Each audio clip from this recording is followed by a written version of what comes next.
All right, get ready.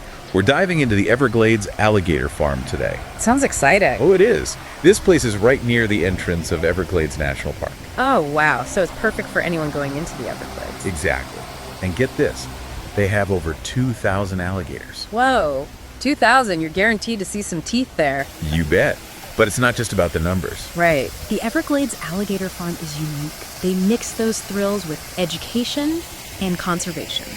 Okay, so let's break that down. We know they've got the airboat tours. Those are popular. Yeah. And of course, the alligator shows.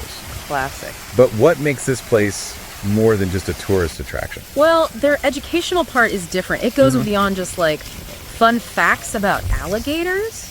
Yeah, they give you real insights into alligator biology, Interesting. the whole Everglades ecosystem, and the role alligators play in keeping it balanced. So they're not just throwing out random facts. No, not at all. You might be surprised to learn about alligator holes. Alligator holes. Yeah. So alligators dig these depressions in the mud, Okay. and these holes are vital for other species. How so? They act as refuges when it's dry. Oh, right. Providing water. Yeah, water and habitat for fish, See it right here. turtles, and birds. Huh. Who knew alligators were helping the ecosystem like that? It's pretty amazing, right? They're like ecosystem engineers. That's pretty cool. So it sounds like they use those exciting experiences like the airboat rides and the shows Yeah, as a hook to get people in, but then they also educate visitors about the bigger picture. exactly. It's smart. Most people just want to see these powerful creatures up close, right? I mean, I would. But while they're watching, they learn about alligator behavior, conservation efforts, and the importance of respecting these animals. It's a win-win. All right, let's talk about something else. The reviews for this place are amazing. People are raving about everything, from the friendly staff to the animals being well cared for. Stripes that run across their entire body. As they get older and start to mature, the alligator is going to lose all of these yellow stripes, and then they become more of a jet black color. Crocodiles, more of a lighter green, khaki green color. But which one is more dangerous, the alligator or the crocodile? Crocodile. The one that is more dangerous is the one that is close enough to you. They're both pretty dangerous, guys. Right here in South Florida, this is the only place in the world where you can find alligators and crocodiles living together. That is right here in the Everglades. We have the American alligator and the American crocodile. Guys, at the end of the show, I'm going to hand out some alligators for you guys to hold, take pictures with, and see what they feel like. They're between 2 and 3 years old. When holding an alligator, remember guys, they are alive. It's moving, right? They're going to move. You're going to need to use 2 hands. One hand is going to go right here under the neck, right there. Place the hand under the neck right there. The other hand holding the tail. And if it starts to move around too much, kind of like this one right here, just grip that tail nice and tight and tilt it up just like that. That'll calm the alligator down a little bit. All right, and once you're done holding your alligator, go ahead and pass them along to the next person waiting. You can take pictures with them, see what they feel like. If you have an airboat ride coming up, no worries. You have plenty of time to see the entire show, hold an alligator at the end, and still make it to the boat rides on time. The airboats are taking off from the other side right over there. Exit the same way you got in, wrap all the way back around to the other side of the farm. You'll meet the boat drivers over there, guys. All right, moving on to something much bigger. The techniques I'm going to be showing today. These techniques come from the Seminole, Miccosukee tribes, the natives of Florida. They would capture the alligator because they would eat the alligator at first, the natives. They would capture and then kill the alligator, but they did learn killing the alligator was a bad idea because dragging the alligator home in this hot Florida sun, the meat of the alligator starts to spoil very fast. They had to come up with different ways to bring the alligators home alive. Those are some of the techniques I'm going to be showing today. The bigger alligator right here, this is a male alligator. He's around 300 pounds and almost 10 feet now. The smaller one over there, female, she's around 200 pounds, closer to 7 feet. And nothing that I'm doing today is harming or hurting this alligator. First, we got to get him to the front, right? And when capturing an alligator, some would say grab the alligator by the jaws. First, what do you guys think? Go for the jaws? No, not going to grab the jaws. I'm going to go for that tail. No teeth on the tail, right? And no worries, dragging the alligator by the tail is not going to hurt the alligator. Alligators are very strong, very durable animals. It takes a lot to really hurt an alligator. These animals have been around for millions of years, since the time of the dinosaurs. They outlived the dinosaurs, right? Not only can they go very long periods of time without food, which is the main reason why they outlived the dinosaurs, but their bodies are also very resilient. They can handle a lot. The entire top of the back and tail full of skin-covered bone plates. They're called osteoderms. Protection for the alligator. Kind of like I guess the closest thing would be like a turtle shell. So body armor for the alligator. But once an alligator has become an adult, like this alligator right here, to be honest, there's really no other animal here in Florida that's competing or messing with a full-grown adult alligator. That extra protection that they have on their back and tail is for other alligators.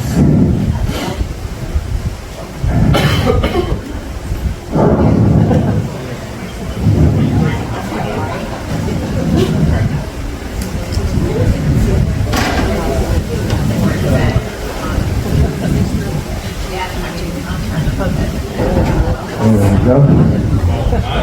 Whew.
And the Native Americans would use a technique called the quick capture to jump on the alligators. And once on the back of the alligator, one stunt that made these shows very famous.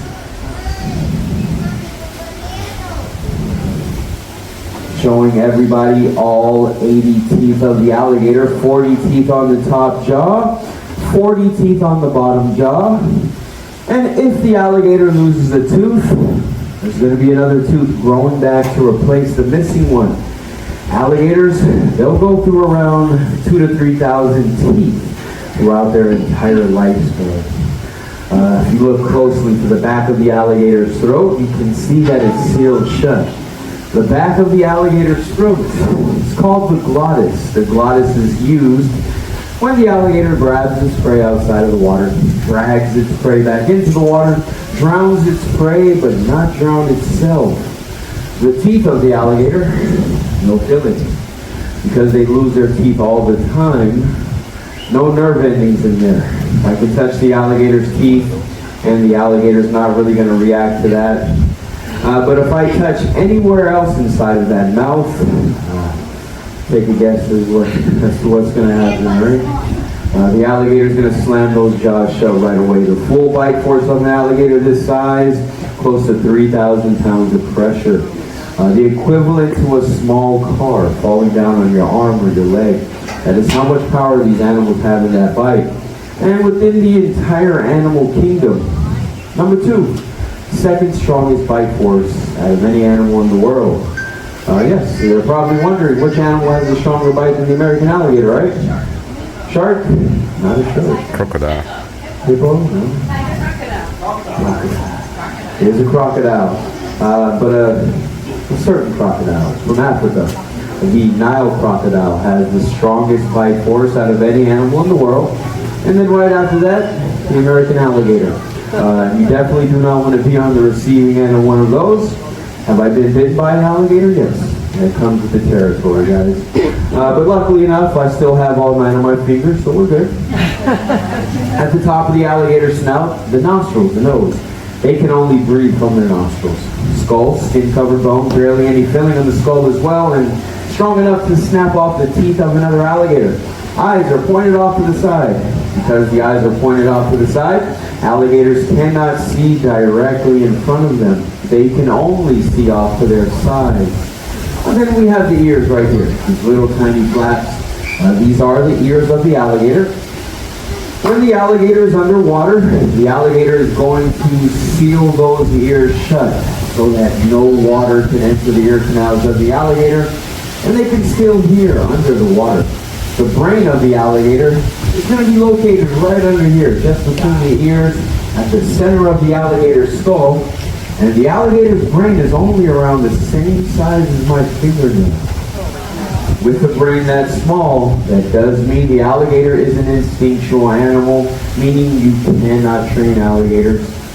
This next technique, the Native Americans, they figured out that all that power, when they bite down, comes from right here, right? These big muscles are the jowls of the alligator, and that's where all that power comes from. For opening their jaws, right here, this little tiny muscle right there, that's only for opening their jaws. So barely any power to open their jaws. To take one of these alligators home, they needed a way to tie the jaw for just one person, right?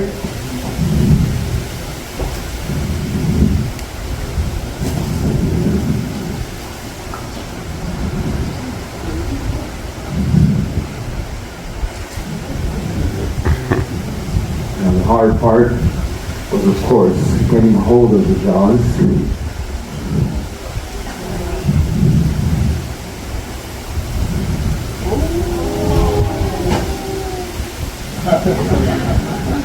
And they had to tie the jaws, take the alligator home, feed the entire village. Sometimes they would have to go out and hunt alligators alone.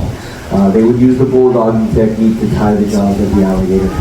Alright, we don't want to bother him much more than we have to. We're going to let him go now. Everybody, let's give a big hand for our American alligator. I do want to remind everybody, alligators are not your friends, they're not your buddies, and they make horrible pets, guys. Out in the wild, they are fast enough to catch small dogs, small cats, small flying birds. Catching one of us is not a problem for an alligator. If you see an alligator, guys, always keep a safe distance. I want to thank you all for coming out. That does conclude my alligator show. If you enjoyed the show, please feel free to show your appreciation on the way out. And if you would like to hold an alligator, guys, come on in.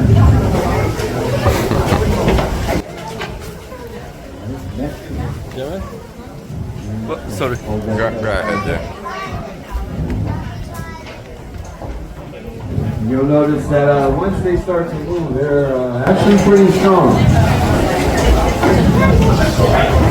There you go.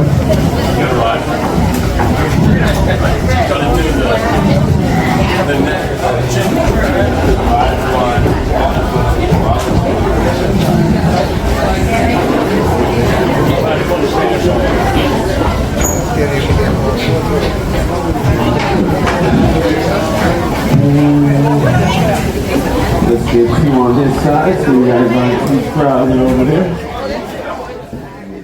You know, speaking of making a difference, I've been wondering about something. Yeah. We've talked about the educational value of the farm. Mm-hmm. What are some specific things that visitors can learn about alligators and the Everglades? Well, what's the coolest things about alligators is how they've adapted to the Everglades. Yeah, it is a unique environment. It is. So how have they adapted? But think about their powerful tails. Oh. Those tails help them move through the water. Yeah, makes sense. Their eyes and nostrils are on top of their heads. Oh, so they can be stealthy? Exactly. Like when they're hunting. Exactly. Yeah. And their snouts are super sensitive. I didn't know that. Oh, yeah, they can feel tiny vibrations in the water. Whoa. I know, right? All these adaptations just make them perfect for living in the Everglades. It really is amazing how they've evolved to survive in such a difficult place. It is. You know, it's not just about their physical adaptations, though. Right. Alligators actually play a crucial role in keeping the Everglades healthy. Oh, absolutely. They're like the top predator. Yeah, the apex predator. So they keep the prey populations balanced. Uh-huh.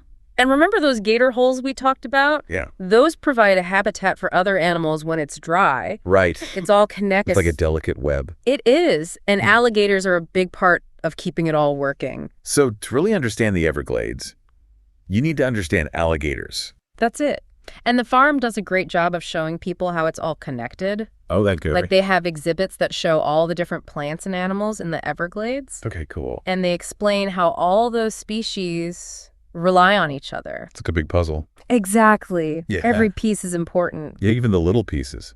Speaking of puzzles, I've been wondering about something. What's that?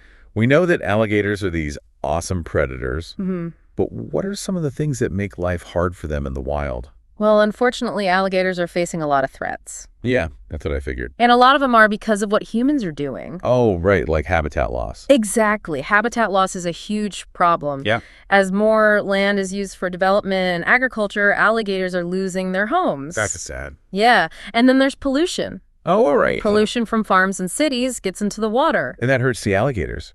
It does. It can make the water quality bad, reduce the amount of prey, and sometimes even directly poison the alligators. So even while we're here watching this amazing show, Mm-hmm. it's important to remember that these animals are struggling out in the real world. Absolutely. And that's why places like the Everglades Alligator Farm are so important. Yeah. They don't just entertain people, they teach us about these problems Right. and hopefully inspire us to do something about It it. makes you want to support them even more. Exactly. Yeah. By supporting places like this, we can help make sure that alligators can keep surviving For a long time to come. for generations. That's awesome. You know, as we're talking, I'm realizing that the Everglades Alligator Farm is so much more than just a place to see alligators. I agree. It's like a window into this whole complex and incredible ecosystem. Yeah, It makes you think about how we need to protect the natural world. it does. We have a responsibility to take care of it. Absolutely. I think we've covered a lot today, Yeah, we have. from alligator biology and how the Everglades works Mm-hmm. to all the work the farm does to help alligators and why it's important to be a responsible tourist. It all ties together. And I think something amazing is about to happen. Oh, what makes you say that? The lights are going down and the music is starting to play. Oh, wow. Looks like the alligator show is about to start. Let's get comfortable and watch the show. Let's do it. I can't wait to see these incredible creatures up close. That was amazing. I know, right? Seeing those alligators up close like that, Mhm. their power, how fast they move, Yeah. it's incredible. It really is. And the handlers, Yeah. you can tell they really know these animals. Oh, yeah. And they respect them. For sure. It was exciting, but they also made sure to teach us about the alligators. Right, exactly. I was really surprised by the part about their sounds. Oh, yeah. Yeah, I had no idea. They made so many different noises. Me neither. The way they communicate. It's fascinating. It is. It makes you realize they're so much more complex than we think. I know, right? They're not just these scary predators. Right. They have their own ways of communicating, their own social structures. Yeah. And they even take care of their young. It's amazing. And the hunting demonstration. Oh, yeah. That was intense. I know. The way they use their tails to shoot through the water. So powerful. And then they're so stealthy. Mhm. And those jaws. Mm. It's no wonder they're such good hunters. They're perfectly designed for it. It makes you appreciate how evolution has shaped them. Yeah, it's incredible. And, you know, it reminds you of how important they are to the Everglades. I guess Let's keep everything in balance. they're a crucial part of the ecosystem. That's right. You know, leaving here today, Mm-hmm. I feel a sense of awe, Yeah. but also a responsibility. A responsibility. Yeah, like we have to protect these creatures and their home. I agree. The Everglades Alligator Farm did a great job of showing us the beauty of alligators, Yeah. but also the challenges they face. And that we have to help. Absolutely. It's not enough to just be impressed by them. No, we have to act. We have to support conservation. Yeah, and advocate for policies that protect the environment. We all have to do our part. Spread the word. Tell people what's happening. Exactly. So as we head back to our own lives, Yeah. let's remember what we saw today. Mm. Let's be more aware of how our actions impact the natural world. And find ways to protect all the amazing creatures out there. Yeah. The world is full of incredible biodiversity. It's precious. We have to take care of it. Well said. Yeah. And who knows? Yeah. Maybe some of our listeners will be inspired to visit the Everglades themselves, I hope so. to see these amazing animals for themselves. It's an experience everyone should have. Until then, Yeah. keep exploring Keep learning. and keep diving deep.